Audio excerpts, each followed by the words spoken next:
Fala galera, mais uma aula aqui de Engenharia Econômica e hoje vamos falar aqui sobre o VPL. E hoje vamos falar aqui sobre algumas alternativas econômicas. Entre elas que nós temos aqui, que são as mais utilizadas, é o método do valor presente líquido, que talvez seja o mais utilizado deles, o método do valor futuro, valor uniforme, o método do benefício, que não é tão utilizado assim, a taxa de retorno, que veremos na próxima aula sobre a taxa interna de retorno, e por último o prazo de retorno, que ali envolve o payback, né, que está na outra aula que gravamos aqui.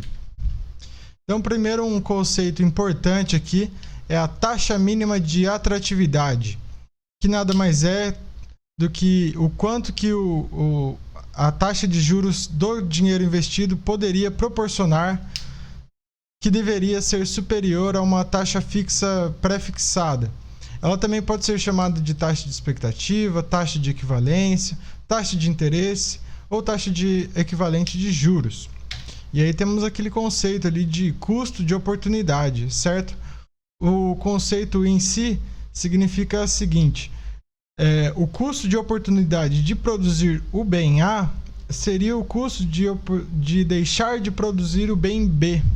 Ou seja, o custo de fazer uma coisa é deixar de fazer a outra.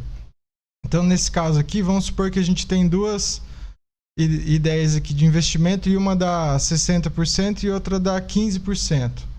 Se a gente fizer aqui a aplicação da nossa proposta, a gente vai encontrar que nosso custo de oportunidade é a diferença de 60% e 15%, que vai dar ali 45%. E é importante frisar que essa taxa de referência, ela serve ali também como a base para os nossos cálculos. Por quê? Quando a gente vai fazer um investimento, normalmente a gente tem uma alternativa mais segura de investimento, que no limite ali dos casos poderia ser não fazer nada e deixar o dinheiro aplicado em alguma renda fixa, ou no caso do Brasil, num título público brasileiro, que por conceito é o mais seguro que existe, porém temos aquele patamar, né, que a segurança ela vale em troca do risco. Então, se a gente colocar em alguma coisa que é super segura, o risco vai ser menor, por consequência, a taxa de retorno também vai ser menor. Então, nós temos que entender que a taxa mínima de atratividade envolve ali um custo de oportunidade da melhor alternativa para o dinheiro. Então, se eu vou abrir um restaurante, eu tenho que ver se o restaurante não só dá lucro, mas ele tem que ter um lucro superior a essa taxa. Porque essa taxa envolve o meu custo de oportunidade de ir lá fazer um restaurante. Porque eu posso pegar e aplicar o dinheiro no mercado financeiro, ganhar uma taxa ali de 10%. Então, se o restaurante não der pelo menos mais do que 10%, não compensa eu abrir um restaurante. Então, o primeiro dos métodos aqui é o método do valor presente líquido. Ele tem como finalidade determinar o valor no instante considerado inicial a partir de um fluxo de caixa formado de uma série de receitas e dispêndios. Ao analisarmos um fluxo de caixa referente a determinada alternativa J, temos vários valores envolvidos, como receitas e dispêndios. A somatória algébrica de todos esses valores envolvidos nos N períodos considerados, reduzidos ao instante inicial, sendo a taxa I a taxa de juros comparativa, no caso ali a nossa taxa mínima de atratividade, ou a taxa de juros equivalente, vocês podem decidir ali, e isso vai se chamar o valor presente. Na sequência, a gente vai apresentar alguns métodos que consideram o valor do dinheiro identificado por um custo de oportunidade. Aqui está o conceito da taxa mínima de atratividade, né? E o valor presente ele vai se referir ali à análise de valores incrementais gerados por esse fluxo de caixa, considerando então esse custo de oportunidade dos recursos envolvidos. Para iniciar aqui a nossa análise, primeiro eu vou falar aqui quais são os critérios de decisão. Todos eles, o valor presente ou o futuro ou o uniforme, eles têm que ter valores maiores do que zero para ser aceito. Porque se ele falar que é maior que zero, está querendo dizer que o valor que eu investi vai ser melhor do que a alternativa que eu me propus ali. Ou seja, aquela alternativa remunerada pela taxa mínima de atratividade. Se ele for menor do que 0, então quer dizer que o dinheiro que eu estou colocando lá nesse meu projeto não rende tanto quanto a minha alternativa. Não quer dizer que ele dê prejuízo, pode ser que ele até dê lucro, mas o lucro não é o suficiente para minha alternativa de investimento. E se ele for igual a 0, é indiferente aceitar ou não o projeto. As vantagens do VPL são que as decisões de investimento com VPL positivo indicam que a empresa estará aumentando o seu valor e, caso contrário, projetos com VPL negativo vão estar diminuindo o seu valor. São considerados todos os fluxos de caixas ordinários dos projetos, originários dos projetos. Aqui a gente leva em consideração o custo de capital, porque a gente envolve ali a taxa mínima de atratividade e também considera ali o risco embutido no custo de capital. As desvantagens é a necessidade de conhecimento desse custo de capital, ou seja, a pesquisa para descobrir qual que é essa melhor alternativa do nosso investimento. E a resposta sendo em valor monetário, às vezes é difícil da gente entender se é melhor investir em um projeto que a gente coloca R$100 e o VPL é de 5, ou se é melhor investir num projeto de R$10 e o VPL é de 3. Então, isso aí é uma coisa que tem que ser combinada com a análise da taxa interna de retorno, porque se a gente ver os valores absolutos somente, fica por esse critério unicamente difícil de fazer a nossa análise com mais precisão. Então, a gente tem que entender como que funciona o VPL, para entender como que funciona a TIR, e aí poder combinar os dois para análise, junto ali dos outros critérios que a gente viu no começo ali. Então, o valor presente líquido, né, ele compara ali todas as entradas e saídas de caixa da data inicial do projeto e desconta todos esses valores para o valor presente.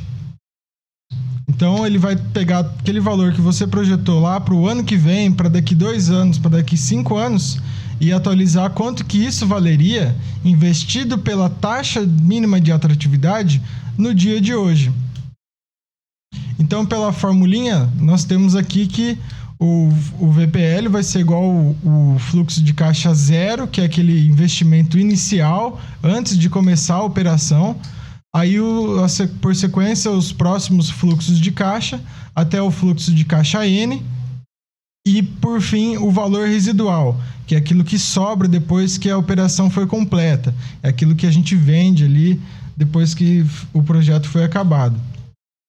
Também podemos ver essa fórmula escrita de outra maneira, né? Com o N negativo ali. Então, esse valor 1 mais I, ele passa ali a multiplicar em vez de dividir os fluxos de caixa, mas isso quer dizer a mesma coisa, né? Mas eu estou colocando aqui porque em muitos materiais vocês vão ver um tipo de fórmula e em outros vão ver outras, mas na verdade quer dizer a mesma coisa.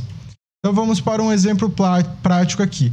Vamos supor que a gente tem esse fluxo de caixa onde o cara gastou R$100 e ele foi ganhando R$30 nos períodos seguintes. O I, que é a nossa taxa mínima de atratividade, nesse caso vai ser aqui de 10%. Então, como que a gente resolve? Primeiro a gente pega e faz ali o VPL de cada um dos períodos. Então, a gente pegou ali o VPL de 0, eu vou colocar ali menos 100, elevado ao aquele coeficiente A menos 0, vai ser menos 100 mesmo. Então, se a gente pega ali o VPL 1, a gente coloca 30, 1 mais 0,1, elevado a menos 1, ou 30 dividido por 1 mais 0,1, vai dar a mesma coisa ali também. Ali a gente faz ali para todos os VPLs, até que a gente pega e coloca na formulinha completa e a gente soma ali todos os períodos e nós teremos ali que o VPL dos 5 períodos é de 13,71. Isso significa dizer que, considerando uma taxa mínima de atratividade de 10%, esse projeto é viável, porque ele concede uma taxa de 13,71 em excesso ali ao retorno de 10% do projeto. Mais um exemplinho aqui, mais para fixar também, né? Para mostrar um exemplo de como que seria se a gente tivesse ainda o primeiro período negativo. Vamos supor que um equipamento ele é comprado por 100 mil e guardado 100 anos durante 2 anos e após isso ele é vendido ali por 110. e as despesas ali totalizam 5 mil. E considerando uma taxa mínima de 15%, qual que seria o valor presente líquido desse investimento? Será que fizemos um bom negócio ou um mau negócio? Porque se fizermos a conta da padaria ali, a gente vai ver que a gente gastou 105 mil e tem ali de resultado 110. Será que esse dinheiro, esses 105 mil investidos ali à taxa de 15%, seria melhor ou pior do que esse investimento que nós fizemos? Então a gente coloca ali tudo as continhas nas fórmulas e a gente calcula ali o valor, o VPL primeiro, depois ali o segundo, utilizando os juros em parcelas ali, né, para descontar esses 5 mil, e depois a gente soma tudo e temos ali o valor de 24.952 negativos. Então quer dizer que um dispêndio suplementar de 24.952 no instante inicial zero vai ser equivalente ao fluxo de caixa. Então a gente está querendo dizer aí que o projeto não é viável. Ou seja, era melhor você ter pego aqueles 105 mil e colocado nessa alternativa de 15% do que gastado nessa máquina, gastado mais 5 durante o primeiro ano para depois vender por 110. Então a pessoa ali perdeu dinheiro. Mais um exemplo aqui, 2 equipamentos são analisados e a taxa mínima de atratividade seria ali de 20% ao ano. Qual que é o melhor equipamento? É o equipamento K ou o equipamento L? O custo do primeiro é de 50 mil e o do segundo é de 80. O custo anual de manutenção do primeiro é de 20 e o outro é de 15. O valor residual para revenda, aquele valor que sobra ali depois que o projeto acaba, é de 4 mil para um e 8 mil para outro. Então vamos ver ali o que aconteceria depois de 10 anos, qual que é o melhor equipamento. Então colocamos aqui os valores na continha para a gente entender ali quanto que é o resultado. Podemos ver que o VPL desse primeiro equipamento K é de menos 133.203 e fazendo as mesmas continhas ali para o VPL do equipamento L, temos que o resultado é de menos 141.595. Então, comparando os dois aqui, nós teríamos que a preferível utilizar o equipamento K, porque nesse caso aqui, nós estamos vendo qual equipamento seria mais barato. Porque reparem bem que o VPL aqui ele é negativo nos dois casos. Então, qual é o mais próximo de zero? 133 mil. Então, ele é positivo. Ele é negativo e, assim como a gente falou no começo, quando é negativo a gente tem que recusar. Mas nesse caso aqui, a gente está apenas comparando um custo, um gasto. A gente não está comparando se a empresa ela é lucrativa no final ou não. Porque nesse caso aqui, as duas alternativas de investimento seriam negativas. Se me perguntar, mas vale mais investir na alternativa que dá 20% de lucro ou do que deixar o dinheiro aplicado na máquina K ou na máquina L? Claro que vale mais a pena colocar ali 20%, né, pela alternativa de investimento, né? Mas, por outro lado, nesse exemplo aqui, a máquina está sendo comprada por uma empresa que tem outros custos, tem outras formas de lucro e, de repente, ela precisa dessa máquina para manter outras coisas. Então, aqui no caso, a gente está analisando qual das duas máquinas seria preferível, às vezes para executar uma mesma tarefa dentro da empresa, e poder comparar ali diferentes tipos de investimento com diferentes tipos de manutenção. Então, por isso que nesse caso aqui, o investimento no equipamento K ele é preferível, porque eu iria gastar menos. E na sequência aí, o valor uniforme líquido é a mesma coisa do VPL, só que em vez de trazer para o valor presente, vamos ali distribuir esse valor como se ele fosse obtido homogeneamente, distribuído ao longo do horizonte de análise, ou seja, ao longo do quanto período tem ali no fluxo de caixa. A diferença ali é que ele converte todo o fluxo de caixa do projeto numa série de capitais iguais e postecipados entre as datas 1 e N, e tem a vantagem de facilitar a comparação de projetos com durações diferentes. Então, o cálculo é por essa fórmula aí, é o mesmo coeficiente que a gente utiliza ali para o cálculo de parcelas, que a gente já viu ali em outras aulas. E aqui vamos colocar um exemplo, primeiro com esse cálculo de parcela, para a gente depois entender o valor uniforme líquido. Então vamos supor que a gente faz um investimento de 500 mil por 10 anos, ele tem ali valores uniformes de 150 mil, e qual seria a taxa mínima de atratividade para considerarmos o projeto suposto ali, né? E qual seria a taxa mínima de juros comparativa para considerarmos interessante o investimento proposto? Suponhamos ali que a taxa mínima de atratividade seria de 20%. Então colocamos os valores na fórmula e chegamos ali ao valor de 119 mil.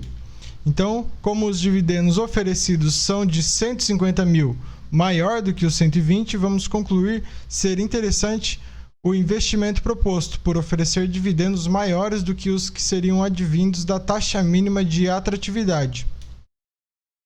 Outro exemplo aqui seria melhor aplicar num projeto com 10 anos de duração com VPL igual a 8 mil ou em um VPL com 4 anos de duração igual a 5 mil.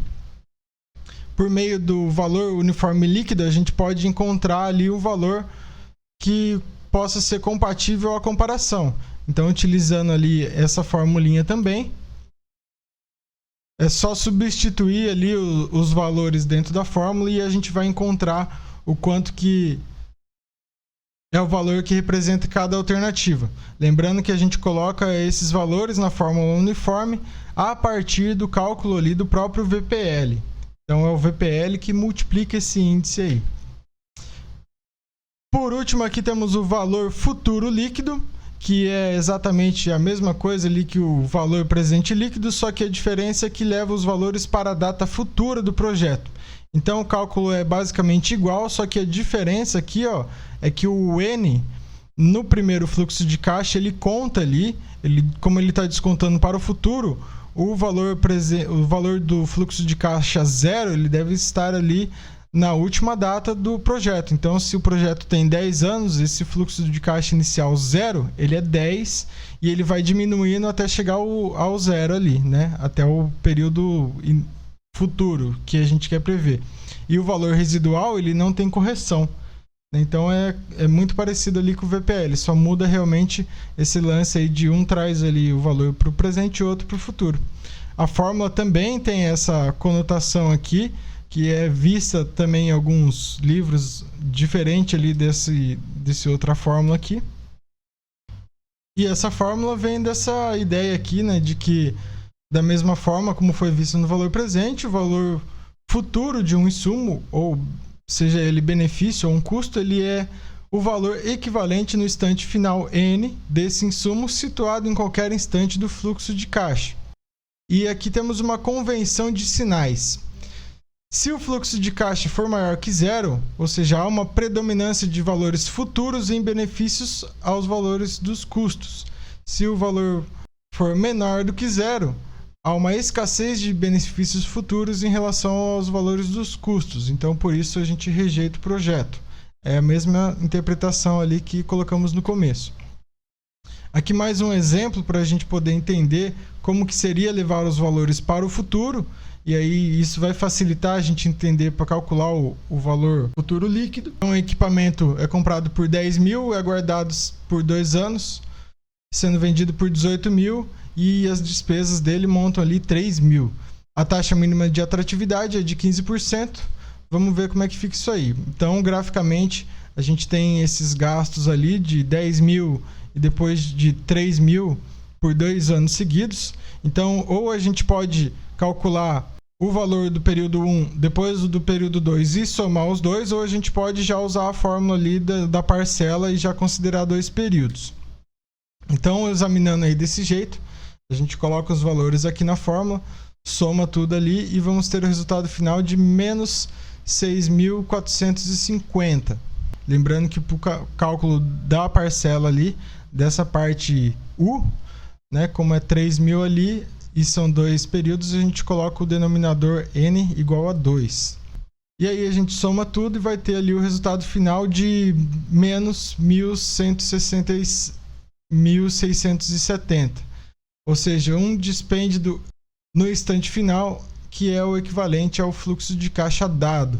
E aqui é um exemplo do que é muito comum a gente ver na aplicação do VPL, do valor futuro líquido ou mesmo do valor uniforme, né? E para complementar isso, a gente vai analisar aqui um exemplo com valores de períodos iguais e depois um valor de período desigual, para a gente ver como que fica a situação. Então, primeiramente, são considerados ali uma TMA de 20% e ali os custos de cada um dos equipamentos. Então, essa primeira parte aqui envolve o custo inicial do equipamento, aqui as parcelas para desenvolver ali o quanto que o cara vai gastar de manutenção e depois o valor residual ali, e a gente tem o valor de tudo aqui, fazendo as continhas, somando tudo. Temos então o resultado final do equipamento K de menos 824.780. E aí vamos calcular para o equipamento L. Fazemos os mesmos passos, colocamos ali os números na fórmula e somamos tudo ali no final. E o resultado é menos 876.645.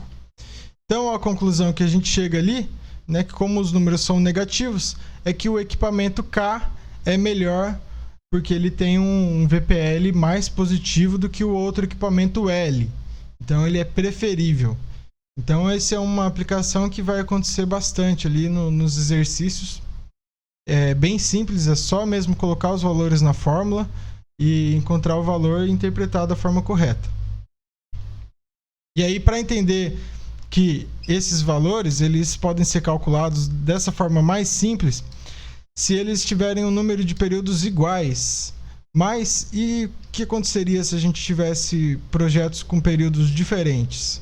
A gente tem que estudar ali como que a gente consegue transformar esses projetos de forma que eles consigam ser comparáveis. Então, existem primordialmente duas maneiras básicas ali de tomar as alternativas como durações desiguais. A primeira delas é cortar uma parte das alternativas ou parte de ambas, e a segunda é adotar como duração final comum para as duas alternativas o mínimo múltiplo comum das duas durações originais. A primeira fórmula é aplicável à análise de equipamentos com vida úteis desiguais, e a segunda aplica-se em investimentos que a lógica de pensamento pode autorizar a repetitividade dos ciclos originais dos fluxos de caixa até a gente atingir a mesma duração, ou seja, aqueles projetos que eles podem ser repetidos. Então, para o primeiro exemplo aqui, temos um projeto com uma vida útil de 3 anos e um outro de 2 anos. O custo inicial de um é 300 mil e o segundo é de 200 mil. E no final temos um valor residual do equipamento L de 25 mil. A taxa mínima de atratividade é de 10%. Então, colocando ali os dois projetos para analisar graficamente e admitida ali a repetitividade dos ciclos, a gente coloca ali que o projeto K ele é repetido 2 vezes e o projeto L ele é repetido 3 vezes. Então todos os projetos eles ficam com um período de 6. E aí fica mais fácil da gente entender o quanto que poderia ser realmente comparável entre os dois.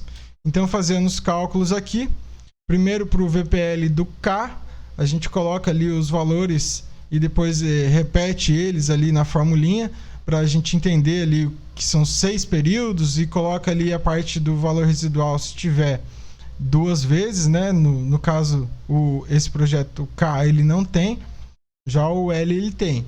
Então a gente tem que colocar ali 2 entradas, então por isso dá uma diferença ali nas continhas.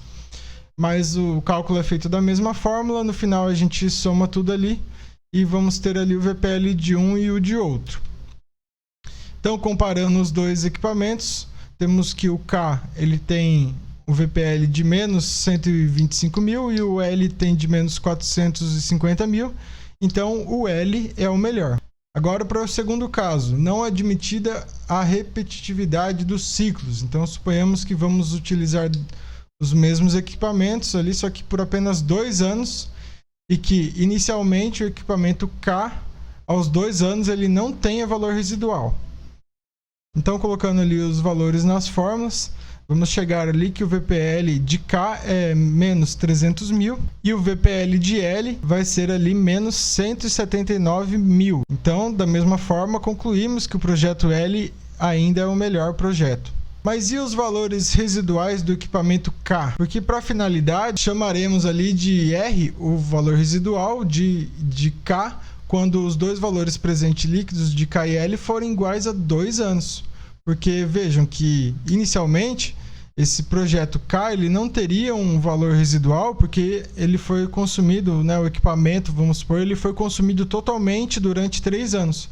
Mas se a vida útil dele é de 3 e a gente usou só 2, então tem uma parte ali do K que a gente está deixando de fora, porque ele ainda poderia ter um valor residual igual o projeto E. E como que a gente faz isso? A gente coloca ali uma igualdade. E ali vocês podem ver, vou destacar aqui o valor de R aqui, porque isso aqui é uma regrinha de 3. Se com 3 anos ele tinha aquele valor residual igual a 0, quanto que ele teria se o equipamento fosse utilizado apenas 2 anos? Então a gente faz essa continha aqui, coloca o valor R ali e quando a gente simplifica ali as operações de desconto, a gente vai ter uma equação de primeiro grau e a gente tem que somente isolar esse R aqui. Continuando os cálculos aqui, a gente vai chegar que o valor residual seria de 146 mil. E dessa forma, o valor residual R da alternativa K dos 2 anos foi superior a 146 mil. Então, teremos que a melhor alternativa seria a alternativa K. Se o R for menor do que 146 mil, aí sim a alternativa melhor seria a alternativa L. É isso aí, galera. Espero que tenham gostado aí dessa aula. E caso tenham dúvidas, comente aí ou mande uma mensagem para mim. E até a próxima.